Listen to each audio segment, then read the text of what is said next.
Catat baik-baik. Ada 5 pilar tirani kekuasaan.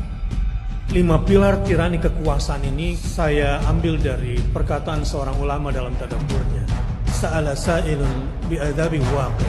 Kalau kekuasaan sudah sampai pada puncak tirani kekuasaan, kadang dia nantang Tuhan.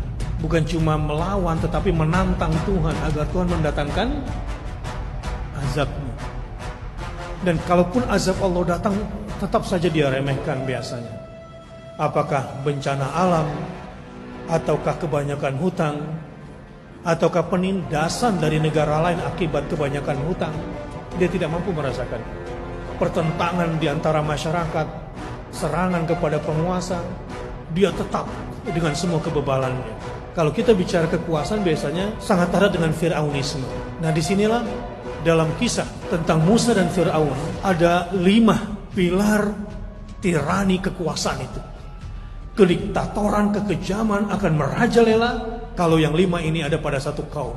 Yang pertama adalah raja yang zalim, yang berlaku semena-mena, yang tidak mengindahkan kepentingan rakyatnya dan semata-mata mengikuti hawa nafsu dan emosi kekejamannya. Dan ini diwakili oleh Fir'aun. Yang kedua, adanya orang kedua dia, biasanya menterika yang bisa menerjemahkan keinginan-keinginan si penguasa dengan berbagai cara merealisasikan keinginan si penguasa yang terkadang kejamnya lebih daripada si penguasa itu sendiri.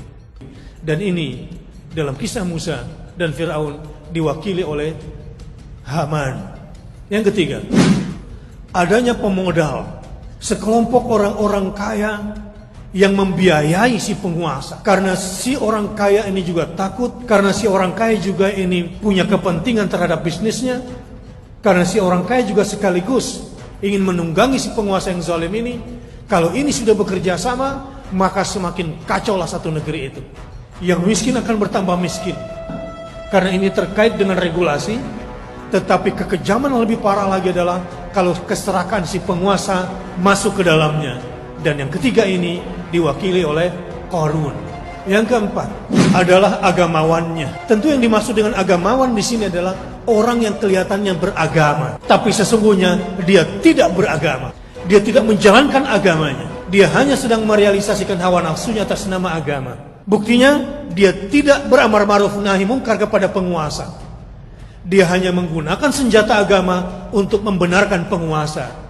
Dan biasanya agamawan seperti ini penjilat dan pengecut biasanya untuk berlidah tajam kepada penguasanya, karena tidak ada keberanian untuk amar ma'ruf nahi munkar.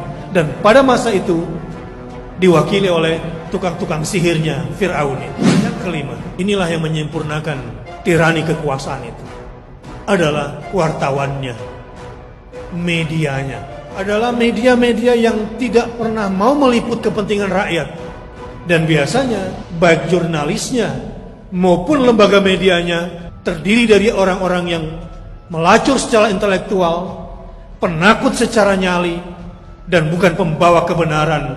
Dan isinya adalah hanya penipu belaka. Dan itu dalam kisah Musa dan Fir'aun diwakili dengan kata-kata al-hashirun atau al-hashiri.